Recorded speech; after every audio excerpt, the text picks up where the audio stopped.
A closer look at Wolf is sponsored by CuriosityStream. Click the link in the description to get a free month's access to over 2,400 documentaries from some of the world's best filmmakers.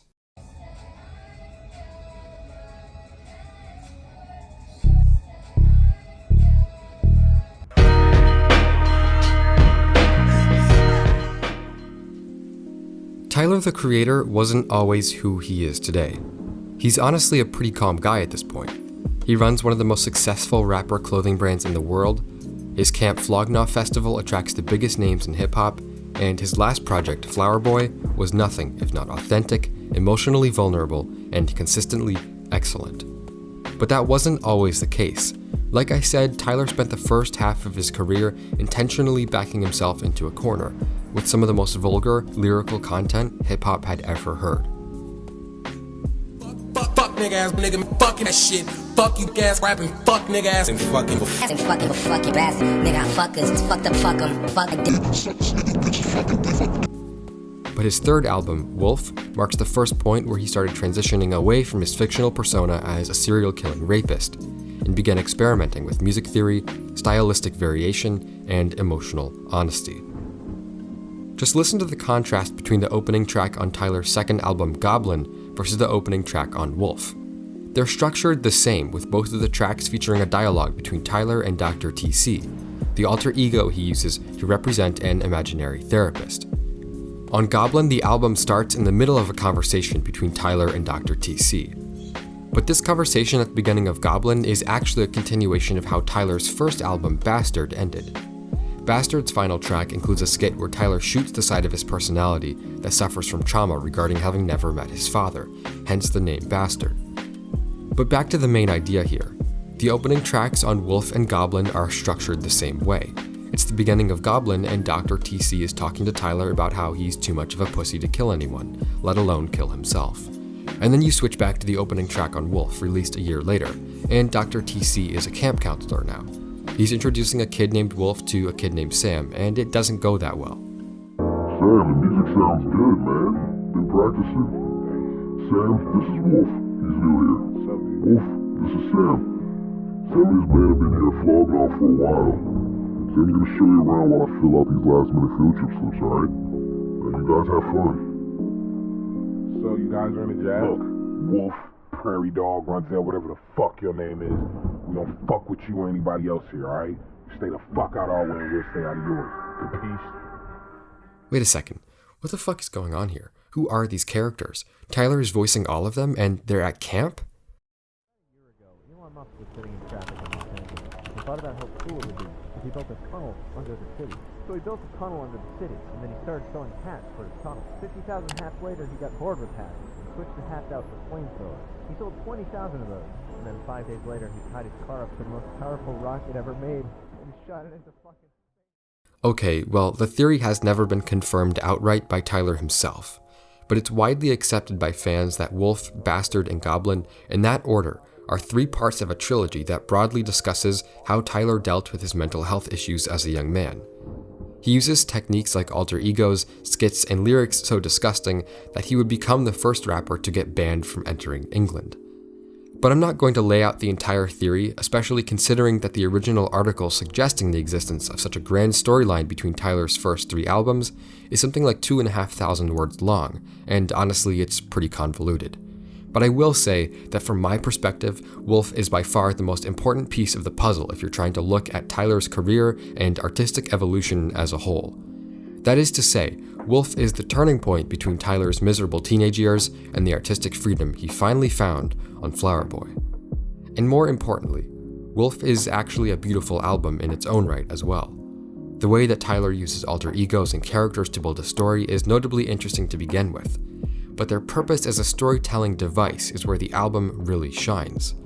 It allows him to open up in ways that other hip-hop artists never would, using the characters as manifestations of his trauma and anxieties. This is what makes Wolf truly fascinating. Where the camp narrative is interesting and thought-provoking, it's not entirely coherent, and looking at Tyler's deep, dynamic songwriting provides far more valuable insight into who he is as an ever-changing person and artist. The big difference between Tyler's Bastard, Goblin, and Wolf lies in shock value. You see, Tyler burst onto the scene as an anti-establishment punk rapper who would stop at nothing to turn heads by writing the most violent and disgusting lyrics he could think of. And a lot of people hated him for it too. It wasn't like he could expect to be unanimously accepted by the hip-hop community after writing bars about killing and raping people on songs like Troncat. But as Tyler grew up, so did his music. He came to terms with the issues that were plaguing him and inspiring him to act out. And so Wolf presents both lyrical and musical maturation in a major way.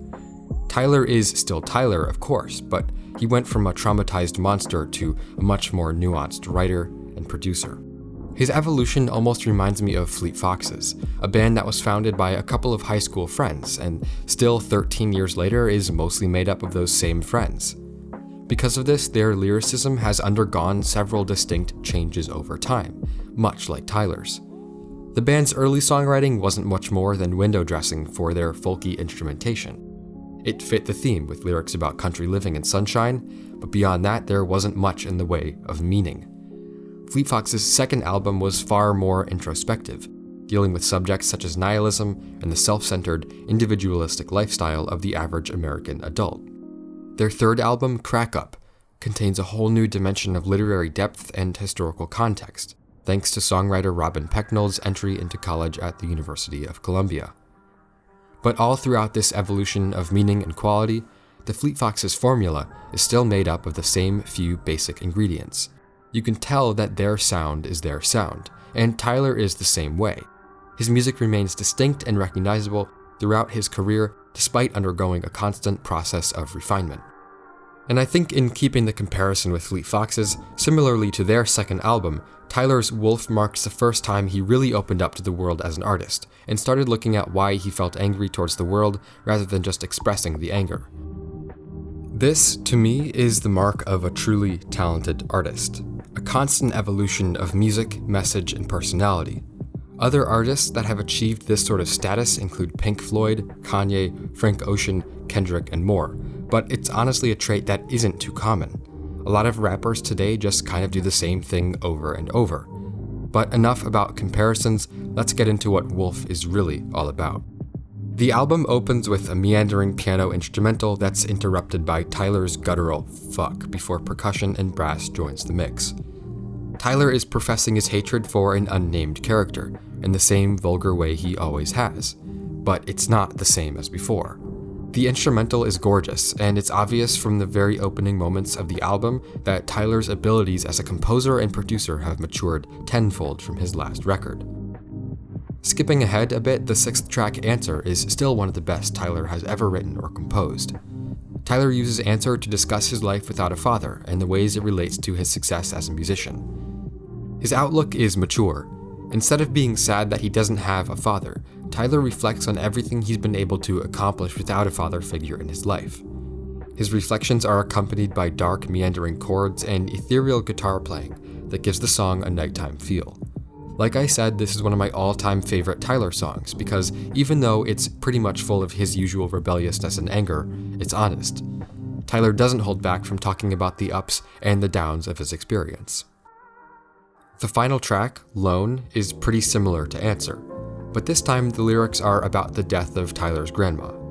The instrumental is actually lifted straight from a Brazilian jazz song from the late 1960s by the percussionist and singer Wilson das Neves, one of the most important figures in contemporary Brazilian music. Tyler didn't alter the instrumental at all. Lone tells the story of how Tyler balanced the death of his grandma with his responsibilities as a touring musician, as well as how he coped with the unexpected loss. And then moving back a bit, perhaps the most jazz-inspired song on Wolf is Tree Home 9-5, a short track featuring Erykah Badu, a legendary singer-songwriter from Texas. Lyrically, the track is a pretty simple love song, but that doesn't detract from its quality at all. The uncomplicated lyricism lets the gorgeous instrumental shine. The jazzy beat includes old-school synth arpeggios, colorful double bass, and a repetitive drum pattern. The melody is provided largely by a synth and a xylophone-like instrument. Tree Home 9-5 was probably one of Tyler's best compositions yet at the time he wrote it, and it's still one of his best songs today. A lot of the songs on Wolf are still pretty goblin-y, but even they contain more than enough thoughtfulness to go around. The writing on the song Colossus is close to stream of consciousness as Tyler ruminates on the pressures of being so famous that he can't enjoy life as a normal person.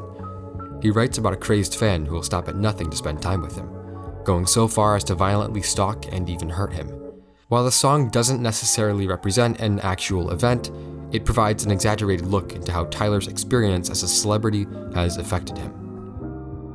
All of this is to say, even though Tyler doesn't necessarily come from a lucky background, he worked hard and now he doesn't have to be held back by his origins anymore. We can all relate to that in some way or another. And where the setting of Wolf is a lakeside camp, Tyler's previous work was more like a dungeon. From dark, minimalistic beats to single-minded, isolated songwriting based in anger and sadness, Tyler's early music came from a place of suffering. On Wolf, that anger and sadness is still there, but it's dissipating like fog over a lake in the early morning. In approaching his music with a lush, dreamy kind of production and composition, Tyler gave himself the space to not only air out his issues, but work through them as well. He takes inspiration from many artists and genres. The musicality and worldview is no longer his own twisted vision, but a varied and refreshing composite of many different ideas and influences.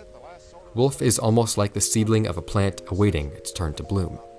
Tyler is still inside of his own box, but with each passing moment he grows more willing to explore his authentic self. Wolf ends with a Tyler still unsatisfied, still vaguely angry, but far more well-rounded. He was still a bit of a punk that wanted to stick it to the critics, but his developing appreciation for heartfelt songwriting and pretty chord progressions made it clear that Tyler was traveling in the right direction. Wolf is indeed the middle ground between Tyler's origins as a bitter, angry punk and his reintroduction to the world of music as a serious and accomplished composer, producer, and songwriter with Flower Boy. But before he would reach his new heights, he took a detour into the bizarre and overwhelming world of Cherry Bomb.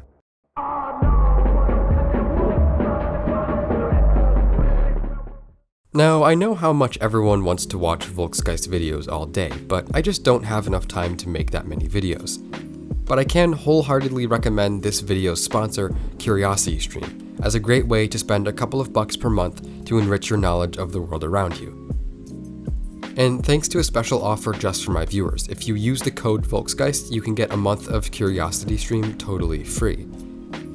CuriosityStream's library contains over 2,400 documentaries and non-fiction titles, spanning genres like science, nature, history, technology, and society. It's the first streaming service exclusively dedicated to learning about, exploring, and understanding the world around us. My favorite title on the site, Sacred Spaces, explores the timeless beauty and mystery of religious buildings, from mosques to churches. So give it a chance. Sign up for your 1-month free trial at curiositystream.com/Volksgeist and explore their fascinating catalog of educational programming.